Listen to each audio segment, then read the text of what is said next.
এই দুনিয়াতে যারা কোরআনের আলো, ইসলামের আলো, দ্বীনের আলো যারা সহ্য করতে পারে না, এরাই কিন্তু অন্ধকারের পথগুলো বেছে নেয়।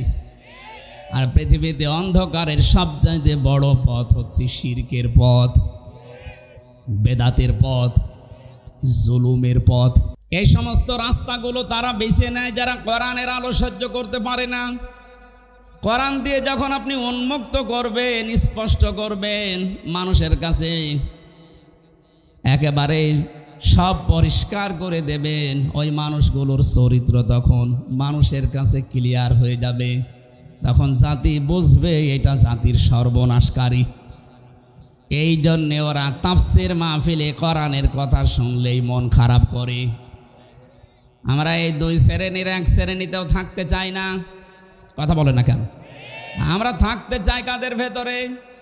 ইন্নামাল মুমিনুনা আল্লাযীনা ইযা যুকিরাল্লাহু ওয়াজিলাত কুলুবুহুম ওয়া ইযা তুলিয়াত আলাইহিম আয়াতুহু যাদাতুহুম ঈমানা ওয়া আলা রাব্বিহিম ইয়াতাওয়াক্কালুন। আল্লাহ পাক বলেন আমার দৃষ্টিতে, এই এদিকে তাকান, আমার দৃষ্টিতে মুমিন তো তারা যে মানুষগুলোর সামনে আল্লাহর নাম উচ্চারণ হলে এদের অন্তরাত্মা কলিজা কেঁপে ওঠে। 15.5 বছরে বহু জায়গায় কোরআনের কথা, আল্লাহর কথা বলার জন্যে অনুমতি নিতে 14 জায়গায় যাওয়া লাগতো। যাদের কাছেই গেছেন এদের অন্তরাত্মা কাঁপা দূরের কথা, এদের বিদ্যা আরো বাড়তো। স্যার বলছিলেন না আপনাদের সাবেক এমপি, যার ঘর বাড়ি পর্যন্ত এখন বিরানহীন ওজাড় গৃহ হয়ে গেছে। আমি আসার সময় একটা জিনিস লক্ষ্য করেছি, কুষ্টিয়া থেকে কোরআনের আয়াতের সাথে মিলালাম আসতে আসতে। সূরা নমল 19 নম্বর পারা 20 নম্বর পৃষ্ঠার 4 নম্বর লাইনের 50 নম্বর আয়াত। একটু মিলাবেন, আমার মনে হয় এই বাংলাদেশে বহু জেলার সাথে মিলে যাবে। অমাকারু মাকারাউ ওয়া মাকারনা মাকারাউ ওয়া হুম লা ইয়াশউরুন। আল্লাহ পাক বলেন ওরা ষড়যন্ত্র করেছিল, আমি আল্লাহ কৌশল করেছিলাম। এই যে মাকরন শব্দের ব্যাখ্যায় মুফাসসির দিয়েছেন, ইবনে কাসিরে আছে, ষড়যন্ত্রটা এমন পর্যায়ে পৌঁছিয়েছে যে পাহাড় পর্যন্ত তার জায়গা ছেড়ে চলে যাবে। এই 15.5 বছরের যে ষড়যন্ত্র, যতগুলো আপনি হয়তো খেয়াল করেননি সূক্ষ্মভাবে, এমন জায়গায় তারা পৌঁছিয়েছে একটা জাতিকে পুরা নাস্তিক বানাতে যা লাগে সব পায় তারা করেছিল। এমনকি সমকামিতা পর্যন্ত দেশে জারি করার সব লাইন খোলা ছিল। এটা যেহেতু এখনো বন্ধ হয়নি, এই যে আয়াত পড়লাম এটা কিন্তু লূত আলাইহিস সালামের জামানায় যারা সমকামী ছিল তাদের বিরুদ্ধে আল্লাহ নাযিল করেছিলেন।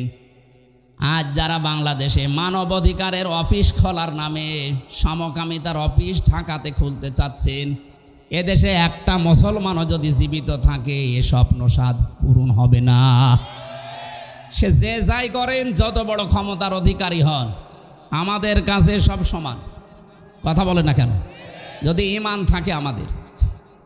শব্দটা খেয়াল করেছেন, পরের শব্দে আল্লাহ মাকার না দিয়েছেন, জামা মুতাকাল্লিম। আল্লাহ বলেন ওরা ষড়যন্ত্র করেছিল আর আমি আল্লাহ নিজে কৌশল অবলম্বন করলাম। মাকারা ওয়া হুম লা ইয়াশউরুন, এমন কৌশল করেছি যে ওরা বুঝতেও পারে নাই। আমি আসার সময় গাড়িতে আয়াতটা মিলাচ্ছিলাম, দেখি আল্লাহর কৌশলটা কেমন। ফানজুর কাইফা কানা আকিবাতু মাকরিহিম আন্না দাম্মারনাহুম ওয়া কওমাহুম আজমাইন। আল্লাহ পাক বলেন নবী আপনি একটু নজর করে দেখেন, ফানজুর কাইফা কানা আকিবাতু মাকরিহিম, যারা ষড়যন্ত্র করেছিল এই দেশে ইসলামের বিরুদ্ধে, মানবতার বিরুদ্ধে, হাজার হাজার বছর আগে লূত নবীর জামানায় ওই অবিশ্বাসীরা মানবতাকে পুরা উল্টিয়ে ফেলেছিল। আল্লাহ যে সিস্টেম দিয়েছিলেন নারী আর পুরুষের, অথচ পুরা উল্টিয়ে ওরা সমকামিতায় লিপ্ত হয়েছিল। এদের এই ষড়যন্ত্রের কি জবাব আমি দিয়েছি, এর পরিণাম আপনি একটু দেখেন। আন্না, অবশ্যই আমি আল্লাহ নিজে, দাম্মার না হোম, আমি নিজে তাদেরকে ধ্বংস করে দিয়েছি। আকাউমাহুম আজমাইন, এবং তাদের পুরা জাতিকে আমি আল্লাহ নিজে প্রতিশোধ নিয়েছি।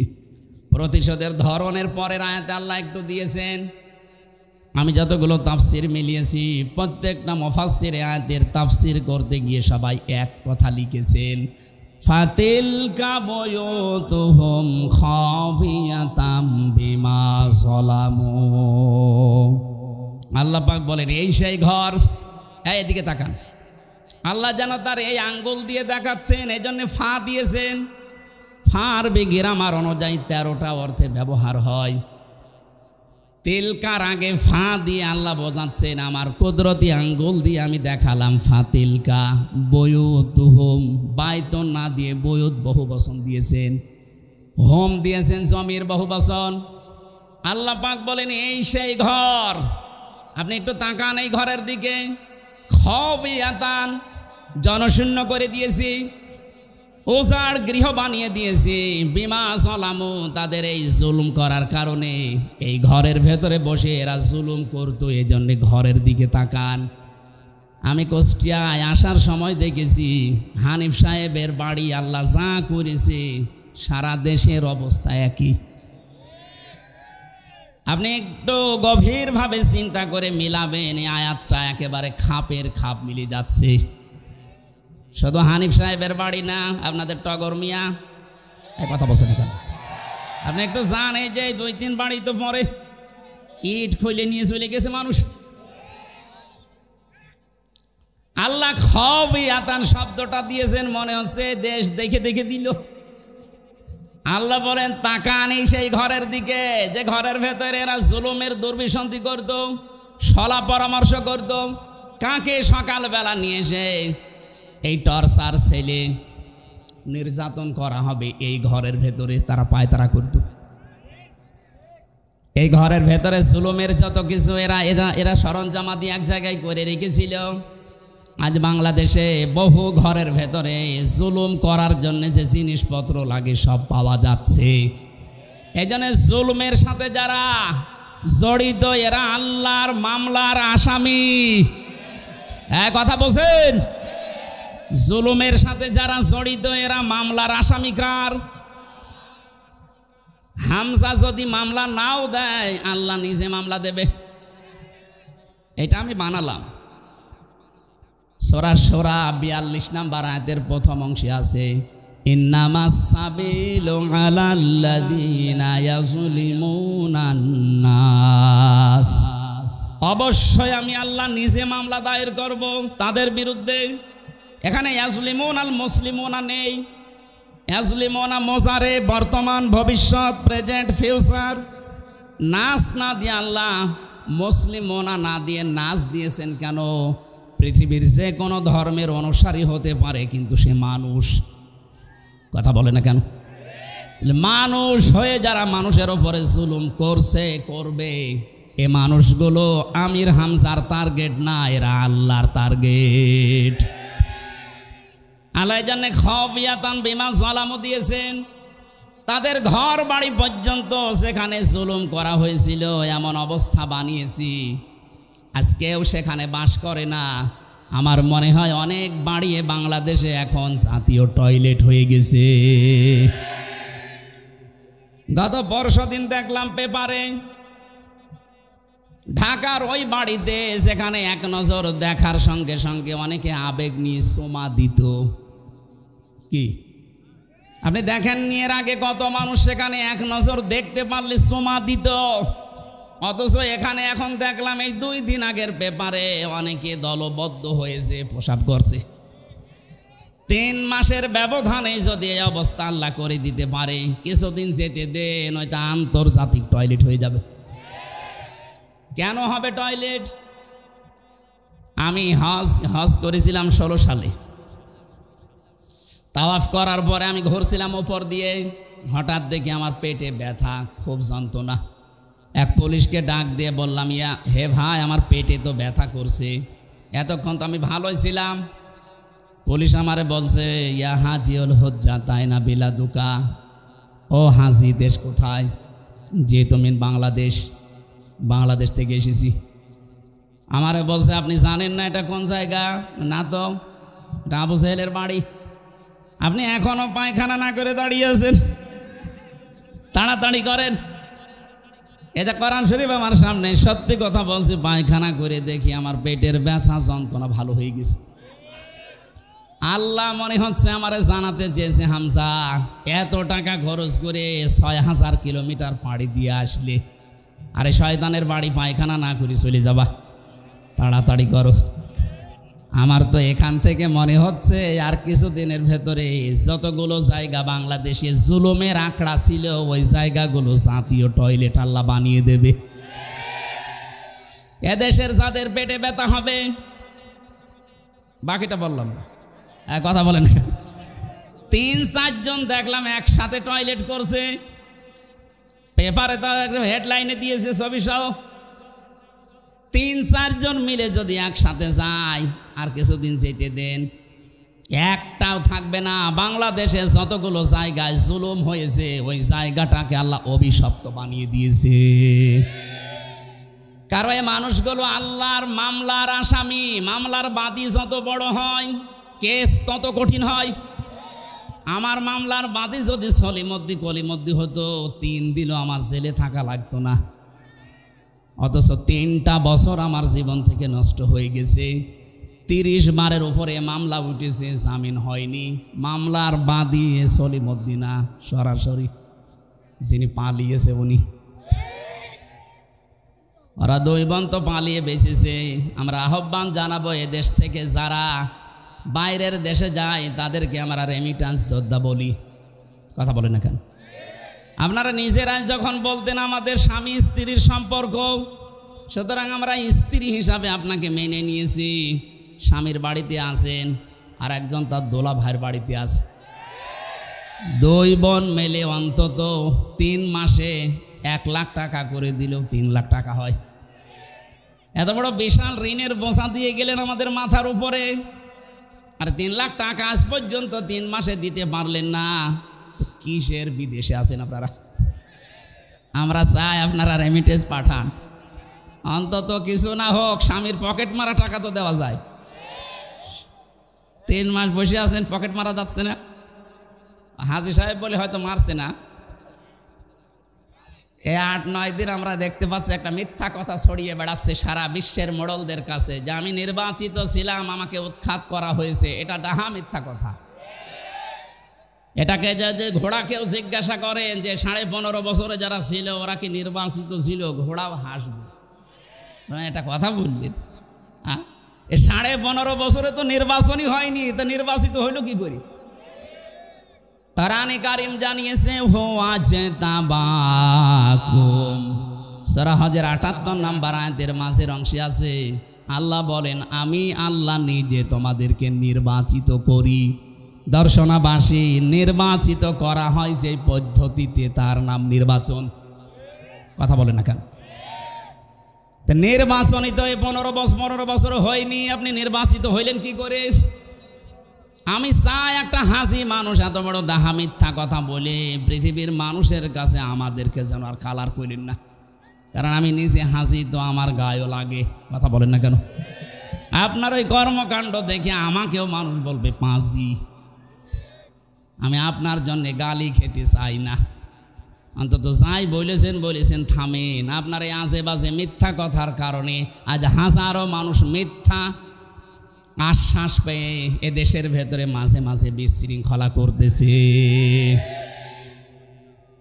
এই জন্য জুলুম যারা করে, জুলুমের সরঞ্জামাদি যারা তৈরি করে রাখে, এরা সরাসরি টার্গেট কার?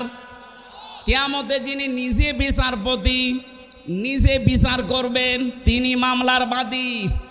দেশের প্রধান আমার মামলার বাদী ছিল, এই জন্য আমার জামিন হয়নি। আপনি হিসাব করে দেখেন, এদেশে 1628টা চেয়ার ছিল। এই চেয়ার না, যারা দুইজন পালিয়েছে ওনাদের দুইজনেরও দুইটা চেয়ার ছিল, একজনের আসল চেয়ার আর একজনের অদৃশ্য চেয়ার। বাকি এখনো 1627টা চেয়ার মিলে যারাই ছিল, আমি যতটুকু লেখাপড়া করে বাস্তবতা মিলিয়েছি, প্রত্যেকটা চেয়ারে যারা সব জালেম, হয় জালেম নয় জালেমের সহযোগী। এক কথা বলে না কেন?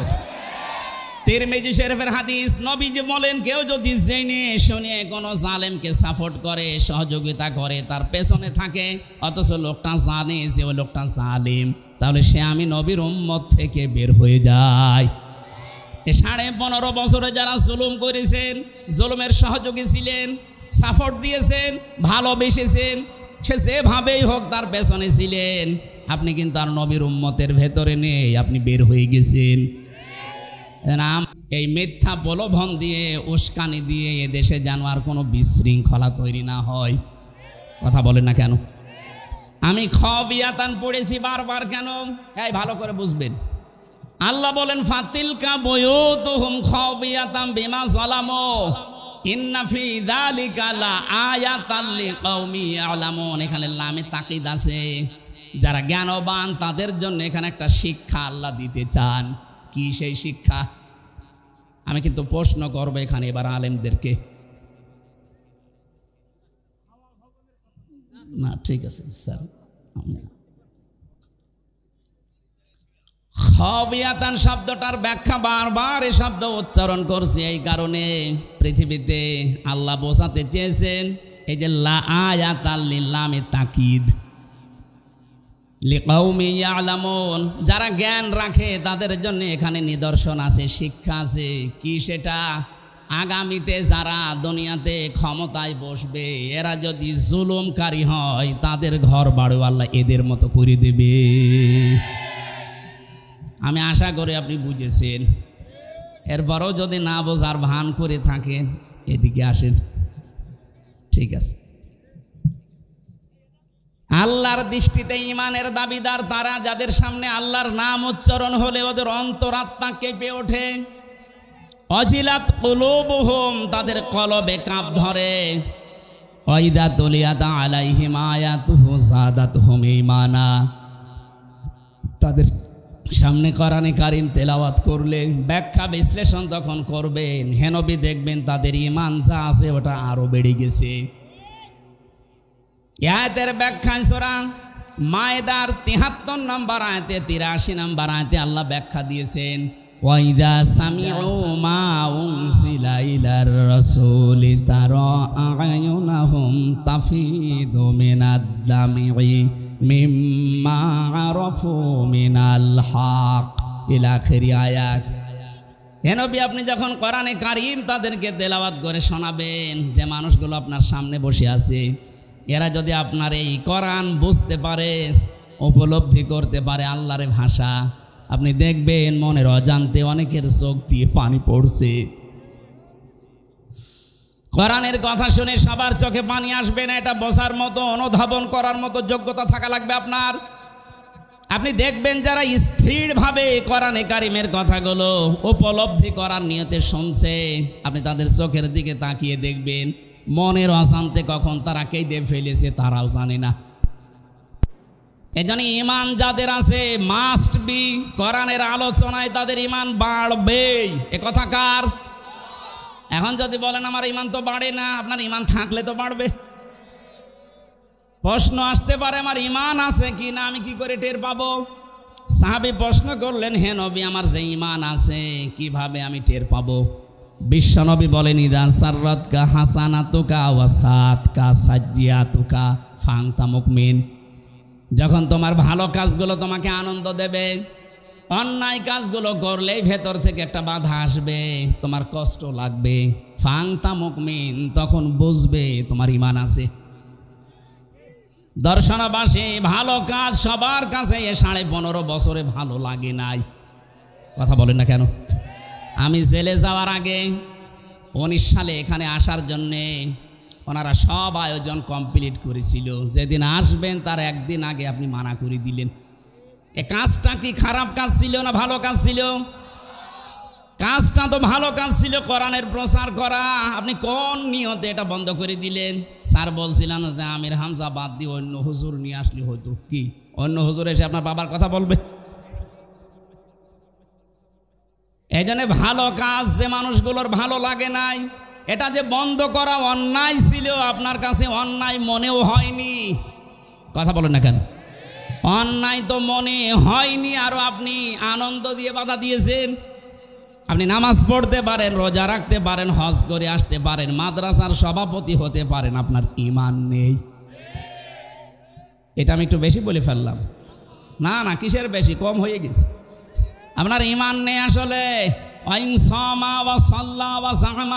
মুসলিম লোকটা যদি নামাজও পড়ে, রোজা রাখে, বলে আমি মুসলমান, এরপরেও লোকটার ঈমান নেই। বলেন নাউজুবিল্লাহ।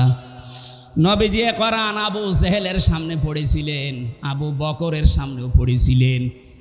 হযরতে আবু বকর কোরআন শুনে তার ঈমান বেড়ে গেছে, আর একই কোরআন আবু জেহেল শোনার পরে তার শয়তানি বেড়ে গেছে। এখানে আবু বকরের মতো মন নিয়ে বসলে আপনার ঈমান বাড়বেই। কথা বলে না কেন?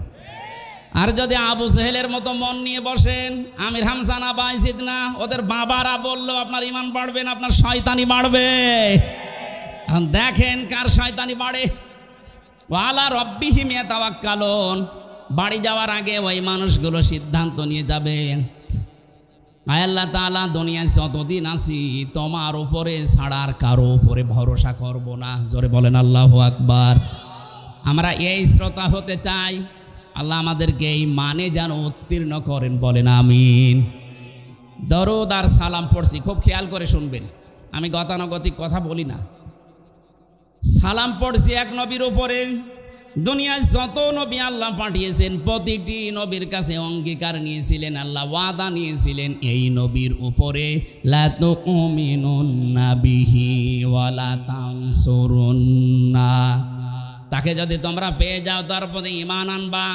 লামে তাকিদ নুনে সাকিলা, কত বড় গ্যারান্টি দিয়েছেন আল্লাহ। অবশ্যই তার প্রতি ঈমান আনা লাগবে, তাকে সাহায্য করা লাগবে। ক্বালু আকরারনা, তোমরা স্বীকার করলে। যত মানুষ, ওই যত নবী আল্লাহ নিয়েছেন দুনিয়ায়, প্রত্যেকের কাছে স্বীকৃতি। ওয়াইযা আখাযাল্লাহু মিসাকান নাবিয়্যিন, বহু বচন দিয়েছেন।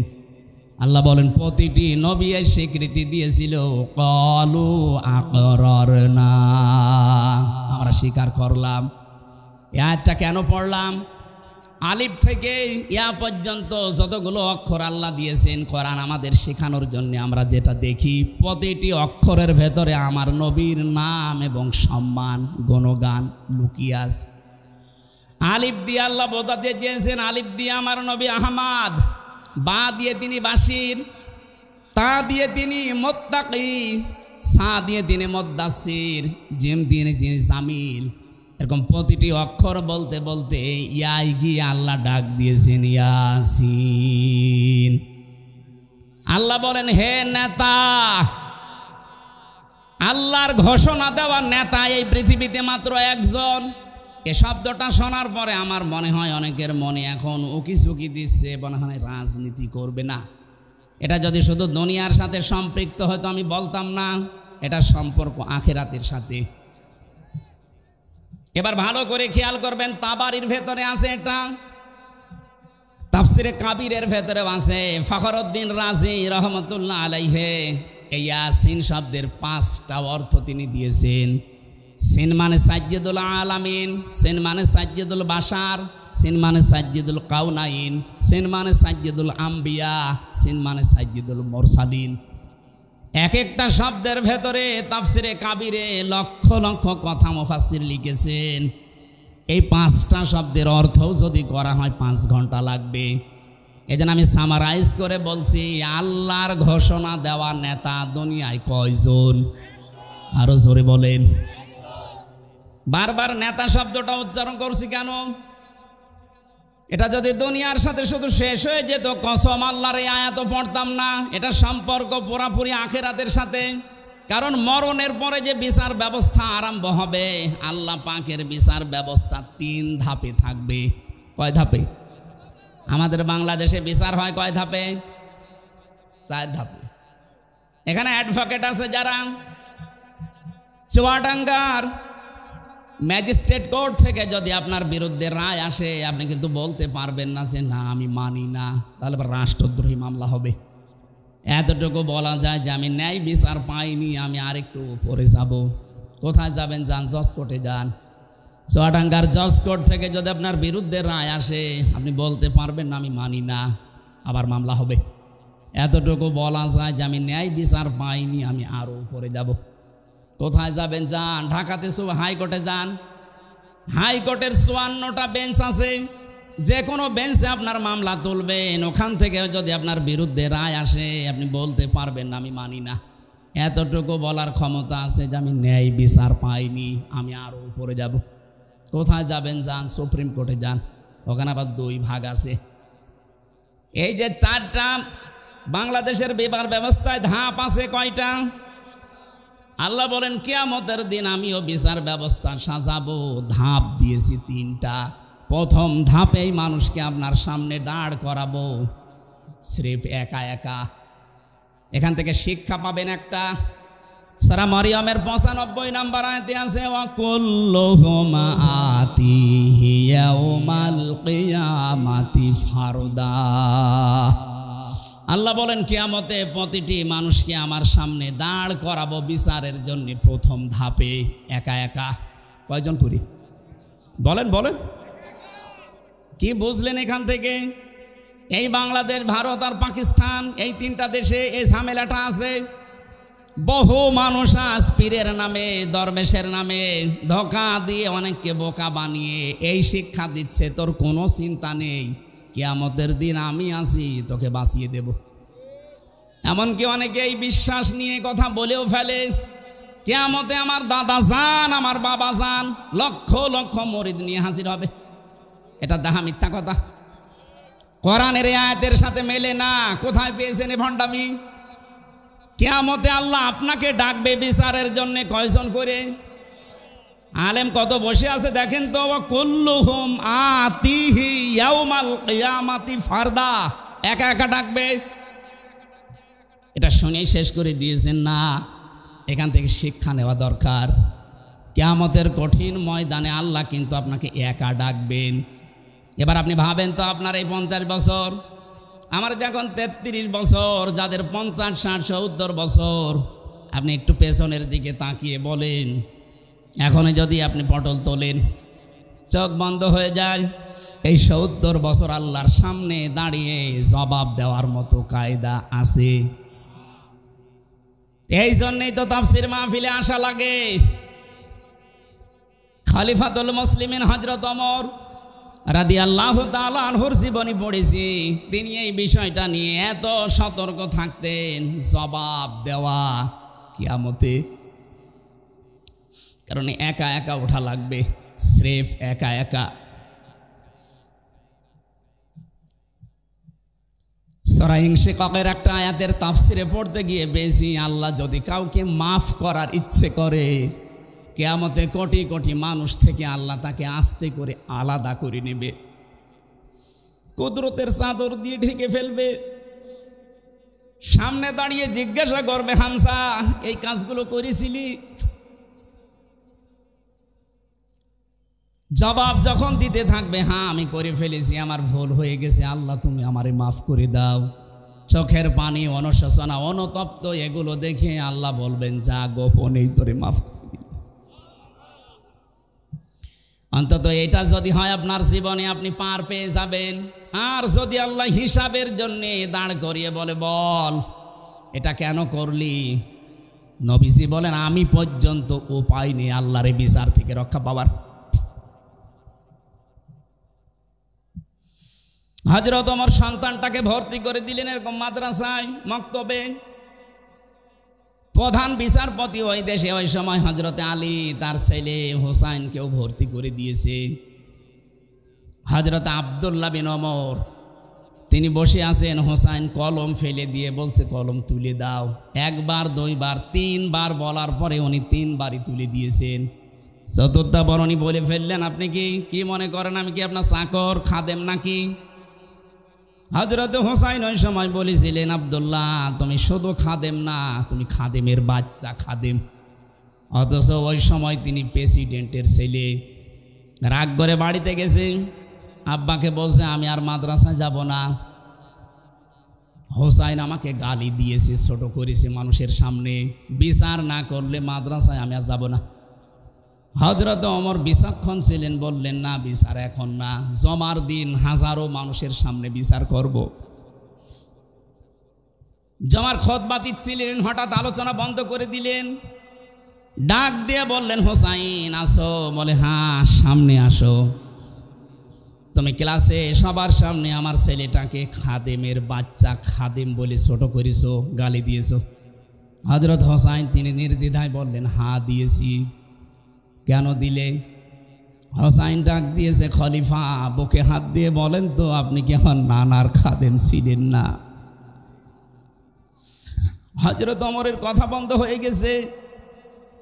ডাক দিয়ে বলে হোসাইন আমি তো এভাবে চিন্তা করি নাই, হ্যাঁ আমি তো তোমার নানার খাদেম ছিলাম। তুমি এই কথাটা লিখে দিতে পারবে? কাগজ নিয়ে আসেন। খেজুরের পাতা নিয়ে এসেছে, লিখে দিলেন ওমর আমার নানার খাদেম ছিল, আমি দেখেছি, ইতি হোসাইন ইবনে আলী। সই করে দিলাম, যান। কাগজটা হাতে নিয়ে হযরত ওমর সোমা খেলেন। ডাক দিয়ে বলেন নবীর সাহাবীরা বিচার হয়ে গেছে, আর কিছু করার নেই। ছোট মানুষ আব্দুল্লাহ তো বোঝে না, বলে আব্বা তুমি তো বিচার আরম্ভই করলে না, হোসাইনকে শাস্তি দিবা না, কি বিচার করলে? হযরত ওমর বলে সন্তান যে বিচার করেছি এখন না, কিয়ামতেও কাজে লাগবে। আমি যখন মারা যাব এই কাগজটা আমার কাফনের ভেতরে দিয়ে দিও। ময়দানে মাহশারে প্রথম আল্লাহ তো আমাকে একা ডাকবে, স্রেফ একা একা। আমি কোরআনের ভাষা জানি, অকুল্লুহুম আতিহি ইয়াউমাল কিয়ামাতি ফারদা। কিয়ামতে যখন আল্লাহ আমাকে একা ডাকবে, আমার জীবনের কিছুই যদি আল্লাহর ভালো না লাগে, পছন্দ না হয়, এই কাগজটা আল্লাহকে দেখাবো। রব্বুল আলামিন একটু তাকিয়ে দেখো, এখানে তোমার নবীর নাতি লিখে দিয়েছে আমি নবীর খাদেম ছিলাম, এই ওসিলা হলো আজকে তুমি আমারে মাফ করে দাও। কিয়ামতের প্রথম বিচারে আমি কিন্তু বলেছি একা একা উঠবেন। কোনো বাবা, কোনো সন্তান, কোনো মা, কোনো হেতাকাঙ্ক্ষী, অফাসিলাতি হিল্লাতি তৌবি, তোমার জ্ঞাতি গোষ্ঠী দলের লোক কেউ থাকবে না, একা উঠতে হবে। সুতরাং আমাদের জীবন এখন থেকে পরিবর্তন করা দরকার। আমি যেন একা উঠে আল্লাহর সামনে আমার এই জীবনটার হিসাব দিতে পারি। কিয়ামতে এবার দ্বিতীয় বেচার ব্যবস্থায় আল্লাহর একা ডাকবেন না।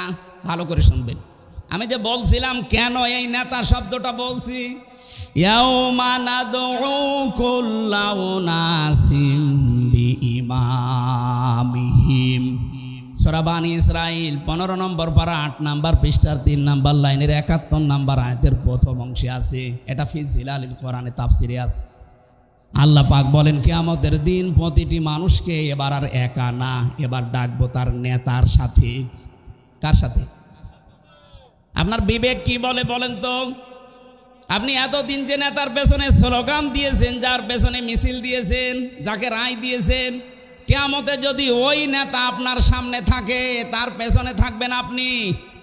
আল্লাহর কসম, রাজনীতির কথা না, আপনি ধরা খাচ্ছেন এই জন্য বলছি। কিয়ামতে ওই লোকটার সাথে আপনি যদি ওঠেন, আপনার বিবেকে কি বলে আপনাকে আল্লাহ মাফ করবে বলে মনে হয়? কথা বলেন না কেন? আপনি এখনই বলছেন না, আপনি 100 ভাগ ধরা খাবেন। ও বলছে ঠিক।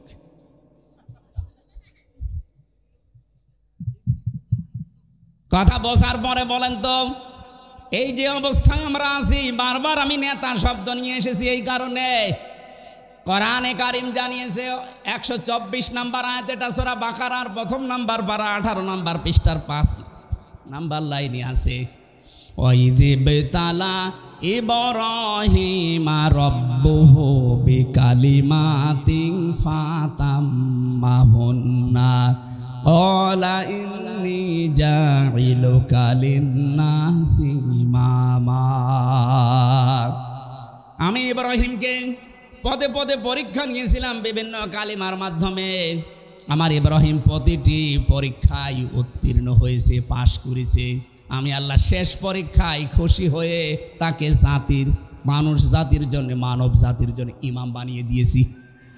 হযরতে ইব্রাহিম নবী ওই সময় প্রশ্ন করেছিলেন, ক্বালা মিন যুররিয়াতি, হে আল্লাহ, যে নেতা হওয়া, নেতৃত্ব দেওয়ার গুণাবলী, এটা কি শুধু আমি একাই পেলাম, নাকি আমার সন্তানাদি যারা কিয়ামত পর্যন্ত আসবে তারা কি নেতা হতে পারবে, নেতৃত্ব দিতে পারবে? আল্লাহ সঙ্গে সঙ্গে জবাব দিয়েছেন, ক্বালা লা ইয়ানালু আহদিস যালিমিন। এখানে যারা আরবি গ্রামার বসে, ইয়ানালু এটা মুজারি, বর্তমান, ভবিষ্যৎ, প্রেজেন্ট, ফিউচার, শেষে আল্লাহ যালিমিন দিয়েছেন। আল্লাহ বলেন, ইব্রাহিম, তোমার সন্তান আদিতে যারা কিয়ামত পর্যন্ত আসবে তারা নেতৃত্ব দিতে পারবে, নেতা হতে পারবে, কিন্তু কোনো জালেমের জন্য আল্লাহর অঙ্গীকার নেই। আয়াতে মুফাসসির ফি জিলালিল কোরআনে লিখেছেন, জালেমের জন্য নেতা হওয়া অবৈধ, হারাম। অথচ এই 53 বছরে যে যত বেশি জুলুম করেছে সে তত বড় নেতা ছিল। এক কথা বলে না কেন? বিশেষ করে 15.5 বছরে যে যত বেশি জুলুম করেছে মানবতার উপরে, দেশের মানুষের উপরে, তার নিজের উপরে, সে বড় নেতা হয়ে গেছে। তারাই আমাদেরকে বলে যে না, আপনি মসজিদে থাকবেন, মাদ্রাসায়, খানকায় থাকবেন, এই ময়দানে আসবেন না। এই জালেমদের জন্য এই ময়দানে থাকা জায়েজ নেই। আর জালেমরাই আমাদেরকে উল্টা ফতোয়া দেয়। এই জন্য আপনার নেতা ঠিক করা লাগবে। আল্লাহর ঘোষণা দেওয়া নেতা যেহেতু একজন, তার আদর্শ মেনে দুনিয়ায় যারা চলে তারা আপনার নেতা। তার আদর্শের বাইরে যারা আছে তারা আপনার জন্য নেতা হতে পারে না। এখন আপনার বিবেকে যা বলে আপনি তাই করেন। তেলাওয়াত করেছিলাম কোরআনে কারিমের 6666টি আয়াতের মাত্র একটা আয়াতের এক অংশ, 3 ভাগের 1 ভাগ আমি পড়েছি। আমার যতটুকু এই আয়াতের ওপরে স্টাডি করা আছে, লেখাপড়া করা আছে, আমার তো মনে হচ্ছে আয়াতে যত কথা দিয়েছেন দুনিয়া আখিরাত সব আল্লাহ এর ভেতরে দিয়ে দিয়েছেন। জবান খুলে কোরআনের আয়াত তাফসীর আকারে কথা বলার জন্য, শোনার জন্য পড়েন, আউযু বিল্লাহি মিনাশ শাইতানির রাজিম, বিসমিল্লাহির রহমানির রহিম,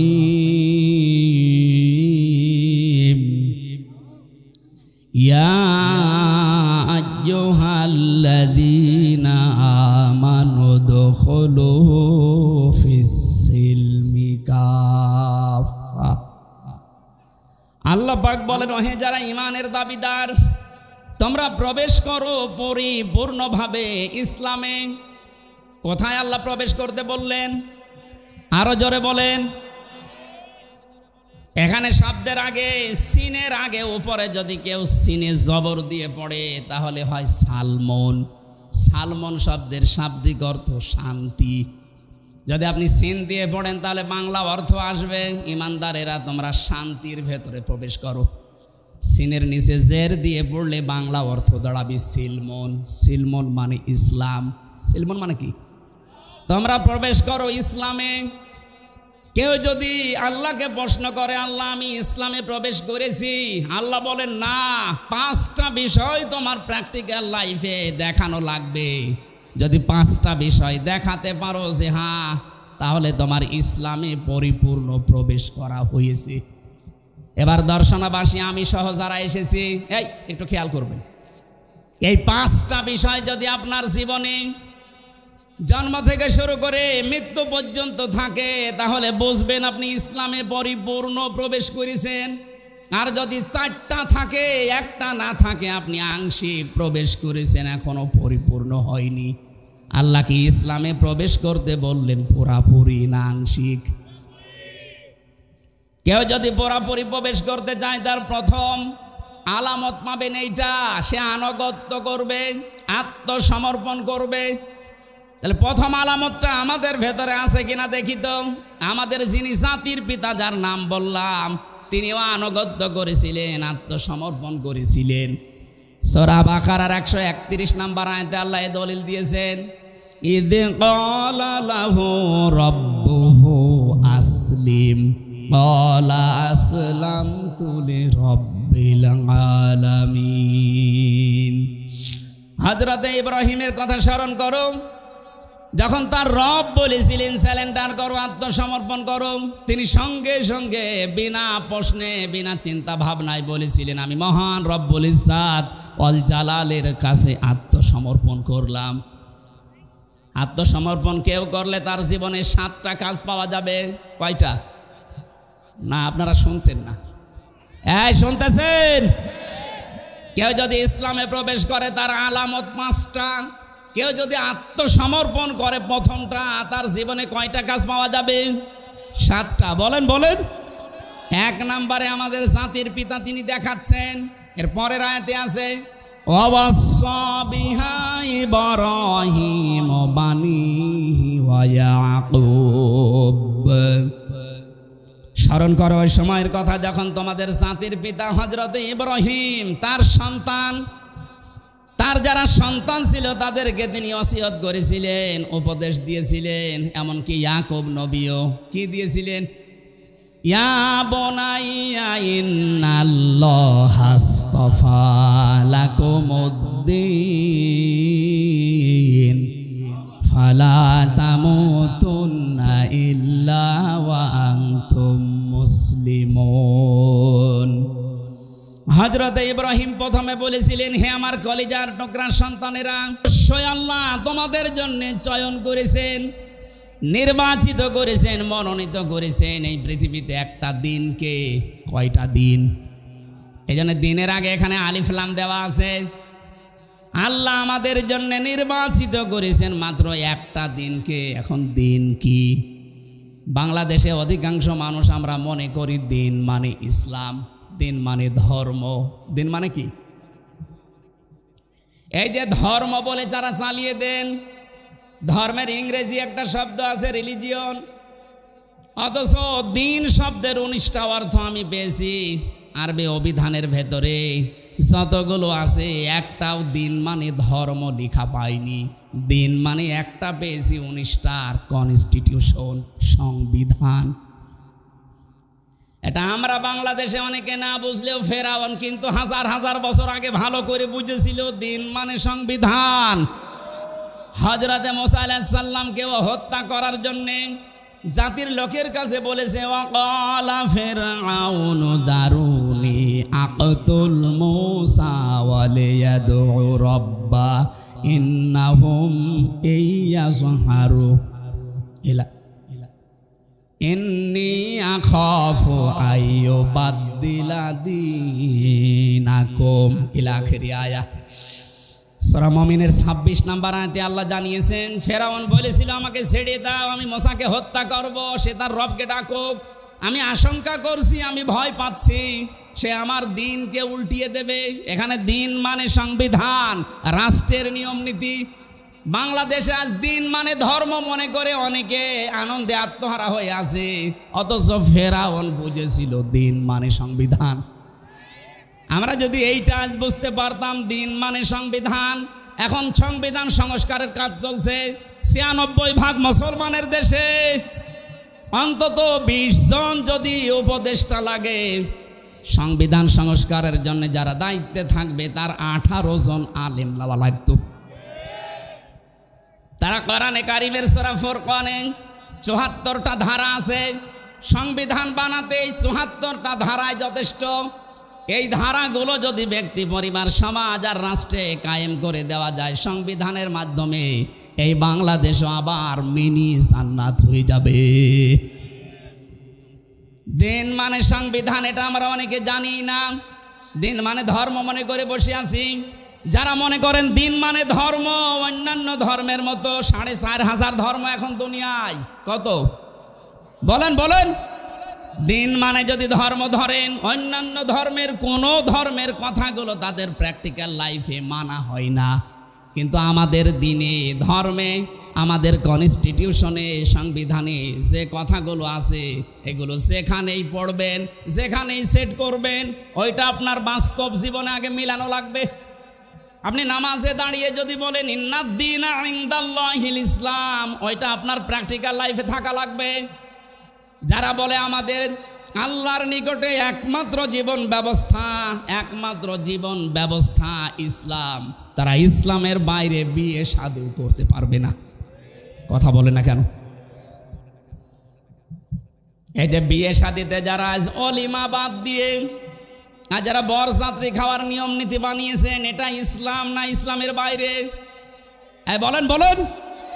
অমাইয়াবতাগি গয়রাল ইসলামি দীনাং ফালা ইউকবালা মিন। এই পৃথিবীতে ইসলামের নিয়ম নীতি বাদ দিয়ে অন্য কোন নিয়ম দিয়ে কেউ যদি আমি আল্লাহকে রাজি করতে চাই, ফালাই ইউকবালা মিন, ওর জীবনের কোনো ইবাদত বন্দিগি কবুল হচ্ছে না, হবে না। বলেন নাউজুবিল্লাহ। এই জীবনের ভেতরে বিয়ে শাদী আছে না নেই? আরো জোরে বলেন তো, আছে না নেই? বিয়েতে আজ যারা ওলিমার সিস্টেম বাদ দিয়ে বরযাত্রী আরম্ভ করেছি আমরা, আমাদের বিয়ে কি ইসলামের ভেতরে না বাইরে? আজকে থেকে এই নিয়ম পাল্টাতে হবে। বিয়ে শাদী যদি করতে চাই, ছেলের বাড়িতে অনুষ্ঠান হবে, মেয়ের বাড়িতে না। আমি জানি আপনি মানবেন না, আমি বারবার বলছি, কারণ আমার 3টা মেয়ে ছেলে নেই। দাদা আমারে বাঁচা লাগবে না। আমি যা করেছিলাম, আমার শ্বশুর তো পেছনে আছি, যা করেছি ওটা বাদ, আমি যেন ধরা না খাই। আমাদের এই সিস্টেম ইসলামের ভেতরে নিয়ে আসা লাগবে। বিয়ে থেকে শুরু করে একেবারে আন্তর্জাতিক জীবন পর্যন্ত ইসলামের বাইরে যেটা, ওটা আমরা মানি না। কথা বলেন ঠিক কিনা? এটা যদি শুধু বিয়ে শাদী হয়, এর বাইরে আর কিছু ইসলামে নেই। বলেন। এই যে অর্থনীতি আজ ধ্বংস হয়ে গেছে, এস আলম গ্রুপ ইসলামী ব্যাংক থেকে ৭৫,০০০ কোটি টাকা আত্মসাৎ করেছে। আমাদের যদি ইসলামী অর্থনীতি দিন মনে হয়, এটা জীবন ব্যবস্থার ভেতরে মনে হয়, আজকে থেকে সুদ ভিত্তিক অর্থনীতি যত ব্যাংকিং ব্যবস্থা আছে সব ছেড়ে দেওয়া দরকার। সে সোনালী হোক, রূপালী হোক, চৈতালি হোক, যাই হোক, ইমানের দাবি পূরণের জন্য ইসলামী ব্যাংকে কারবার করেন। প্রশ্ন আসতে পারে, এটা কি সুদমুক্ত? যতদিন জাকাত ভিত্তিক অর্থনীতি রাষ্ট্রীয়ভাবে কায়েম না হবে, ততদিন পর্যন্ত এ দেশে ফেরেশতাও যদি ব্যাংক খোলে, সেও সুদ খাবে। তারপর ওরা চেষ্টা চালিয়ে যাচ্ছে, ওদের যে ইসলামের যে অর্থনীতির নিয়ম নীতিগুলো আছে, বায়ে সালাম, বায়ে মুআজ্জাল, বায়ে ইস্তেসনা, মশারাকা, মদারাবা, মোরাবাহা, এটা আবার প্রকার প্রকার ভাগ করা আছে। আপনি ইসলামী অর্থনীতিটা পড়ে ওদের সাথে মিলাবেন, মিলবে। কিছু আন্তর্জাতিক এবং জাতীয় নিয়ম নীতি আছে, ওগুলো মানা লাগবে। এটা পূরণ করতে হলে রাষ্ট্রীয়ভাবে জাকাত লাগবে। জাকাত যতদিন না কায়েম হয়, ততদিন আপনি ইসলামী ব্যাংকে কারবার করেন, গোনা হলে ওদের হবে, ওদের শরিয়া বোর্ড আছে। এবার প্রশ্ন আসতে পারে, কেন? এইদিকে তাকান। বিশ্বনবী নিজে 13 বছর মক্কায় নির্যাতিত, অত্যাচারিত, জুলুমের শিকার হয়েছেন না হননি? আরো জোরে বলেন। বাকি 10 বছর মদিনায় তিনি প্রেসিডেন্ট ছিলেন, শোনেননি এটা? এই যে 13 বছর উনি কি নামাজ পড়েননি? কথা বলেন। মক্কায় যতদিনে 13 বছর নামাজ পড়লেন, মক্কায় নামাজ পড়াকালীন কাবা শরীফের দিকে নামাজ পড়েছিলেন। ওখানে 360টা মূর্তি ছিল। মূর্তি সামনে নিয়ে নামাজ হয়? বলেন। তাহলে নবীজির 13 বছরের নামাজ হয়নি? আপনি নিজেই তো ধরা খেয়ে যাচ্ছেন। প্রথমে বললেন না, হয় না, এখন আবার বলছেন হয়। এখানে জবাব লুকিয়ে আছে। যতদিন পর্যন্ত এদেশে ইসলামী রাষ্ট্র প্রতিষ্ঠিত না হবে, ততদিন পর্যন্ত যদি ইসলামী ব্যাংকেও কারবার করেন, আপনার কারবারে গোনা হবে না, কারণ জাকাত রাষ্ট্রীয়ভাবে কায়েম নেই। যখন মদিনার মতো 10 বছর নবী প্রেসিডেন্ট হবেন, এই দেশটাও যখন 10 বছর কোরআন দিয়ে চলবে, তখন সুদ ভিত্তিক ব্যাংকগুলো এমনিতেই বন্ধ হয়ে যাবে।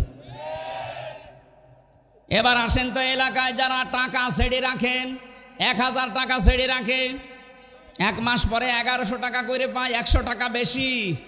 এটা লাভ বলে, ইন্টারেস্ট বলে খান, এটা সুদ। বলেন না কেন? বলেন।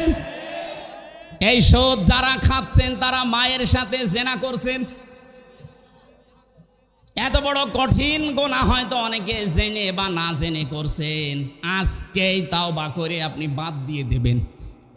জীবনে আপনি আর এই টাকা বেশি করে নেবেন না, যা আছে ওইটা নেবেন। 1000 টাকা 100 টাকা বেশি নেবেন না। কারা কারা রাজি আছেন হাত তোলেন তো। দেখেন এই এলাকায় যে সুদ চলছে তার প্রমাণ এইটা। থাক, আমি আশা করছি আপনি ছেড়ে দেবেন। আমাদের জন্যে আল্লাহ রাব্বুল আলামিন মনোনীত যেটা করেছেন তার নাম দিন, আর এই দিন যেটা তার নাম ইসলাম। এই ইসলামের বাইরে যা করা হবে কখনো আল্লাহ কবুল। আরো জোরে বলেন। তাহলে প্রথম নাম্বার অর্থ আমরা বেশি আত্মসমর্পণ করা, আনুগত্য করা। আমি যে ইসলামে প্রবেশ করেছি তার প্রথম আলামত বলেন আনুগত্য, আত্মসমর্পণ। আপনি দেখবেন জীবনের প্রতিটি ক্ষেত্রে। 2 নম্বরে ইখলাস লাগবে। জীবনে যে কোনো কাজ করতে গিয়ে যদি দেখেন যে হ্যাঁ আমার ইখলাস আছে, এই জন্য যারা একামতে দিনের দায়িত্ব এই দেশে পালন করে তাদের প্রথমে এই আয়াতটা পড়ানো হয়, কুল ইন্না সলাতি ওয়া নুসুকি ওয়া মাহইয়ায়া ওয়া মামাতি লিল্লাহি রাব্বিল আলামিন। বলেন আল্লাহু আকবার। আল্লাহ পাক বলেন নবী আপনি বলেন আমার নামাজ, আমার কোরবানি, আমার ত্যাগ তিতিক্ষা। নুসুক শব্দের অর্থ 3টা, হজের ক্রিয়াকলাপ, কোরবানি এবং শারীরিক ইবাদত। এই 3টাকে বলা হয় নুসুক। আমার যা আছে শারীরিক ইবাদত, আমার কোরবানি, ত্যাগ তিতিক্ষা, হজের কাজকর্ম, আমার বেঁচে থাকা, আমার মরি যাওয়া, আমি সব আল্লাহর জন্য দিয়েছি, কারো জন্য দেয়নি। এরকম ইখলাস প্রতিটি জায়গায় তৈরি করা লাগবে আমাদের। তাহলে আপনি বুঝবেন আপনি ইসলামে প্রবেশ করেছেন। 3 নম্বরে বিশুদ্ধ আকীদা লাগবে। বিশুদ্ধ আকীদা কি? কোরআন শরীফ থেকে আমি পেয়েছি। কেউ যদি বলে আমার আকীদা শুদ্ধ আছে, বিশুদ্ধ আছে, অবশ্যই তাকে শিরিক আর বেদাত থেকে মুক্ত থাকা লাগবে। অথচ বাংলাদেশে আমাদের ইমানের অবস্থা শিরিক আর বেদাত দিয়ে ভরপুর, আর আমরা বলছি ইসলামে প্রবেশ করেছি। না, হচ্ছে না। এখানে যারা আমরা নামাজ পড়ি, নামাজের আগে ওযু করা লাগে। ওযু ভেঙে যায় 7টা কারণে। কয়টা বলেন বলেন? নামাজে দাঁড়ালে নামাজ ভেঙে যায় 19টা কারণে। হজ করতে গেলে হজও ভেঙে যায়, দম দেওয়া লাগে, কোরবানি দেওয়া লাগে, জরিমানা দেওয়া লাগে। রোজা রাখলে রোজাও ভেঙে যায় কয়েকটা কারণে। পৃথিবীর প্রতিটি ইবাদত নষ্ট হওয়ার পেছনে কিছু না কিছু কারণ আছে। আমরা যারা ঈমান এনেছি আমাদের ঈমানও ভেঙে যায় 10টা কারণে। কয়টা? আরো জোরে বলেন। এ 10টা কারণ যে ঈমান ভেঙে গেছে কখন অনেক আমরা জানি না, আন্দাজে মনে করছে আমার ঈমান আছে। এই জন্য আমাদের বিশুদ্ধ আকীদা তৈরি করতে হলে 10টা জিনিস মাস্ট বি আমাদের জানাই লাগবে। 2 নম্বরে আমাদের ঈমানে যেন কখনো বেদাত প্রবেশ না করে। অথচ বেদাত এখন ঘরে ঘরে ছেয়ে গেছে। ইসলামের জন্যে কিছু করা এটা বেদাত নয়, ইসলামের মধ্যে কিছু করা বেদাত। এটা বাংলা অর্থ বললাম একেবারে এক কথায়। এখানে যে মসজিদ দর্শনায় দেখতে পাচ্ছেন, এই বাজার মসজিদ, হয়তো 100 বছর আগে মসজিদটা বানিয়েছে। যখন বানিয়েছিল ওই ফরফরার পীর সাহেবের যারা ছিল ওই সময়, এই সময় কিরকম 2 তলা ছিল। ওই সময় খড়কোটা দিয়ে, টিন দিয়ে, ছাতা পাওয়ার কি খেজুরের পাতা এই সমস্ত দিয়ে হয়তো বানিয়েছিল। দিন আজ যত যাচ্ছে, আজকে তাকান এখানে টাইলস লাগিয়েছে, মোজাইক পাথর দিয়েছে, এসি লাগিয়েছে, বিউটিফাই করেছে। এটা কি ইবাদতের মধ্যে না ইবাদতের জন্যে? এই একটা থিওরি মনে রাখবেন, তাহলে বেদাত কেউ করাতে পারবে না। ইবাদতের জন্যে আপনি যা করবেন বেদাত নয়, কিন্তু ইবাদতের মধ্যে যদি কিছু করেন, কথা বুঝতেছেন? এটা জিকির করা একটা ইবাদত। এই জিকিরের শব্দ তাহলে আলাদা থাকবে, যদি ইবাদত এর নিয়ম থাকবে আলাদা, পদ্ধতি থাকবে আলাদা, সময় থাকবে জিকিরের। কোরআনে কারিমে সূরা আরাফের 205 নম্বর আয়াতে আল্লাহ দলিল দিয়েছেন।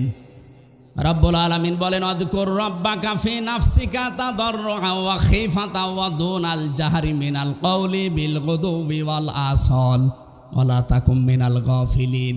এখানে জিকির যদি কেউ করতে চায় 4টা নিয়ম মানা লাগবে। 1 নম্বরে মনে মনে, 2 নম্বরে ভীত সন্তুষ্ট হয়ে, 3 নম্বরে উচ্চ আওয়াজ বাদ দিয়ে, 4 নম্বরে 1 নম্বরে আল্লাহ রাব্বুল আলামিন বলেন মনে মনে করবা, 2 নম্বরে শব্দ ছাড়া উচ্চ আওয়াজ বাদ দিয়ে, 3 নম্বরে ভীত সন্তুষ্ট হয়ে, 4 নম্বরে কান্না জড়িত কণ্ঠে। এখন যদি আপনি 4টা নিয়ম বাদ দিয়ে নতুন কোনো নিয়ম চালু করেন, উল্টিয়ে পাল্টিয়ে উল্টাপাল্টা করে, আপনি এই 4টার ভেতরে নেই। এমনকি নতুন কোনো শব্দ যদি যোগ করেন জিকিরের ভেতরে, সুবহানাল্লাহ, আলহামদুলিল্লাহ, লা ইলাহা ইল্লাল্লাহ, আল্লাহু আকবার, এর বাইরে যদি কেউ নতুন শব্দ বলে ইয়া আলী বাবা, কেল্লা বাবা, ফতে বাবা, এটা বেদাত। এটা কি? সুতরাং আমার তাহিরি ভাই যেটা করছে এটা যে বেদাত, আর দলিল লাগবে বলেন? এরপরেও যদি কেউ সতর্ক না হন, আমার কিছু করার নেই। তাহলে আমাদের আকীদা শুদ্ধ করার জন্যে 2টা পদ্ধতি মাস্ট বি মানা লাগবে। শিরিক এবং বেদাত মুক্ত হওয়া লাগবে আমাদের ঈমান। আজ বাংলাদেশে একটা মাজলুম দলের ওপরে একটা তহমত লাগিয়ে দিয়েছে যে এদের আকীদা ঠিক নেই। আপনার আকীদা এত ভালো, একটু ফাঁসির দলির কাছে একটু যেয়ে বলেন তো দেখি, আপনার আকীদা কত ভালো চলেন তো দেখি। এটি মাঝহার সাহেবের মতো 16 বছর জেলে থাকেন, দেখি আপনার আকীদা কোন জায়গায় আছে। আমি বহু আলেমের সাথে ছিলাম, এত বড় বড় জুব্বা গায়ে দাড়ি দেখলে আমার মনে হয় জান্নাত থেকে পালিয়ে এসেছে। আমার মতো ছোট মানুষ নাই কানাকানি করতে পারে, অত বড় বড় মুরব্বী মানুষ আমার দাদার বয়সী হাউ মাউ করে কাঁদ্য, অথচ কোনো কিছু না, এমনি বন্দি করে রেখেছে। আপনার এমনি বন্দি করে রাখলে যদি আপনার কান্না আসে, আপনার মতোই তো রক্ত মাংসে গড়া।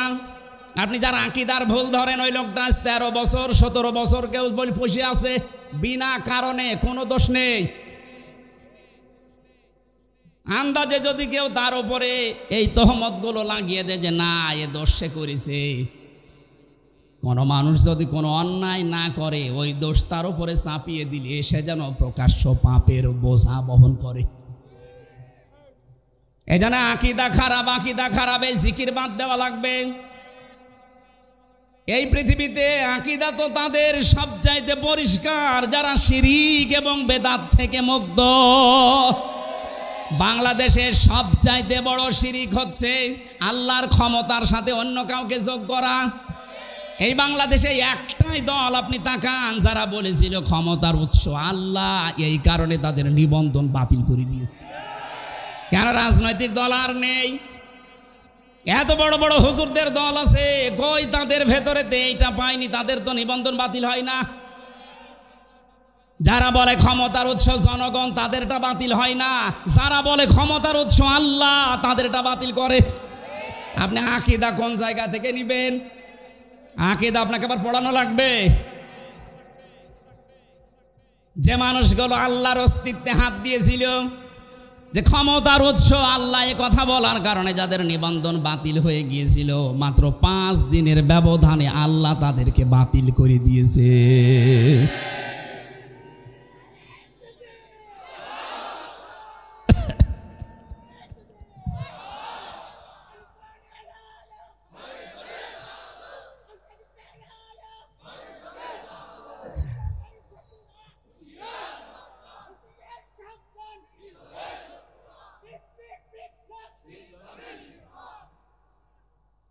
শেষ করে দেব, আমার কণ্ঠ পারছে না, শেষ করে দেব। 4 নাম্বারটা পেয়েছি আমি। কেউ যদি মনে করে আমি ইসলামে পরিপূর্ণ প্রবেশ করেছি, তাহলে তার চরিত্র হবে উত্তম চরিত্র। এই 53 বছরে প্রমাণ হয়ে গেছে বাংলাদেশে সবচাইতে চরিত্রের মানদণ্ডে উত্তীর্ণ যারা একামতে দ্বীনের দায়িত্ব পালন করে। এদের ভেতরে দুর্নীতি নেই, এদের ভেতরে জেনাখার নেই। এই কথা বলেন না কেন? এমনকি বিড়ি খোরও পাবেন না। এর চাইতে আবার কি প্রমাণ লাগবে আপনার?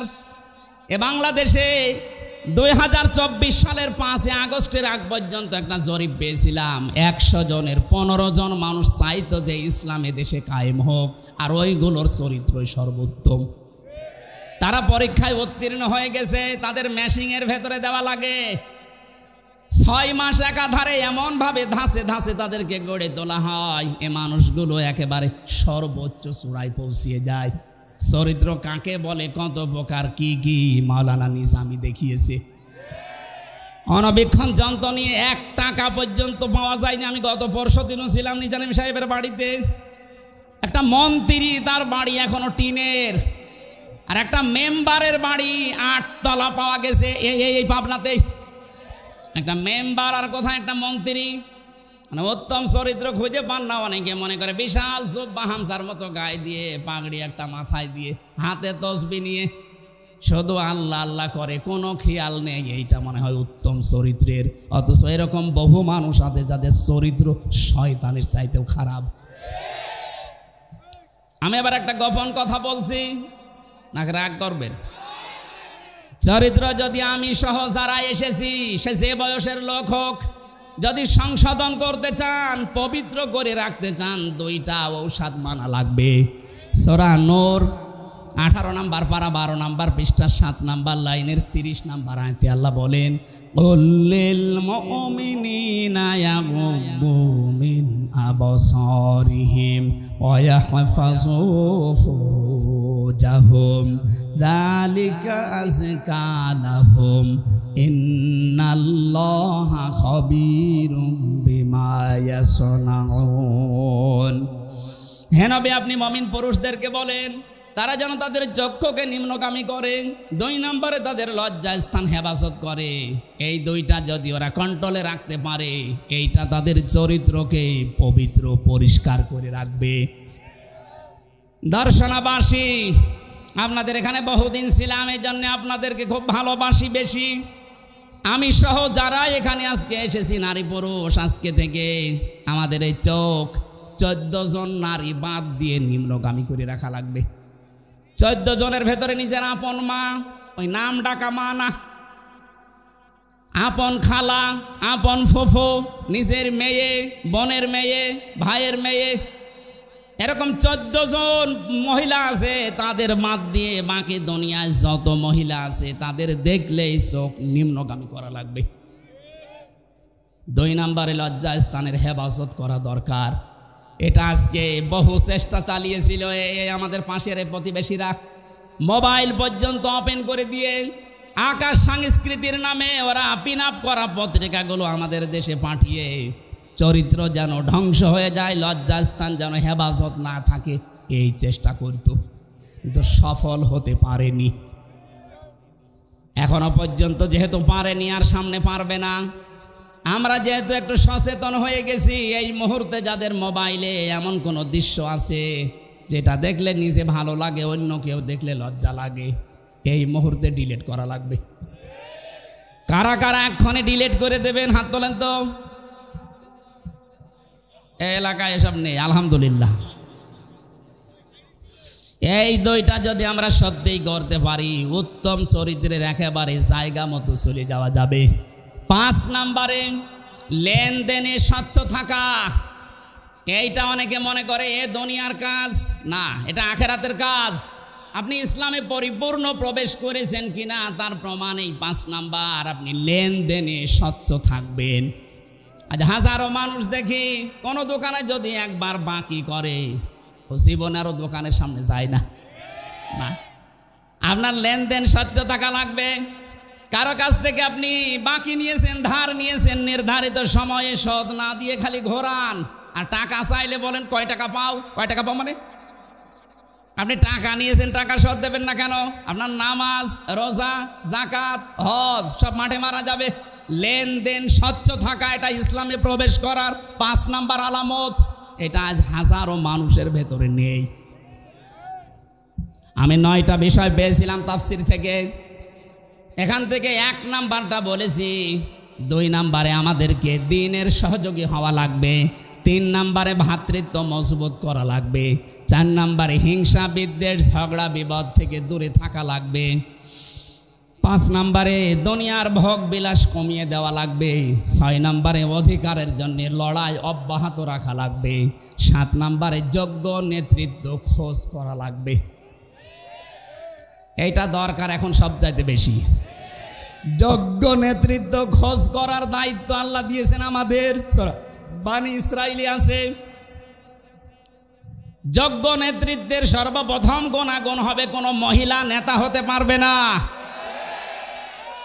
লা ইয়াফলিহা কওমুন, নবীজি বলেন কখনো সফল হবে না ওই জাতি যে জাতি তার নেতৃত্বে কোনো মহিলাকে বসিয়েছে, যাকে এই অভিশাপ থেকে আল্লাহ আমাদেরকে বাঁচিয়েছেন। এখন যেন আর কেউ ঘুরিয়ে না আসে। 8 নম্বরে বেশি শোরা ব্যবস্থা চালু করা লাগবে, পরামর্শের ভিত্তিতে কাজ করা। 9 নম্বরে শত্রুকে শত্রু মনে করা লাগবে। এটা আজ আমরা অনেকে মনে না করে আর কি, এই যে শত্রুকে শত্রু মনে না করার ফল হচ্ছে এই অ্যাডভোকেট সাইফুল ইসলাম আলিফকে হত্যা করা। আমরা যদি শত্রুকে শত্রু মনে করতে পারতাম, একটা মুসলমানকে এভাবে দিনে দুপুরে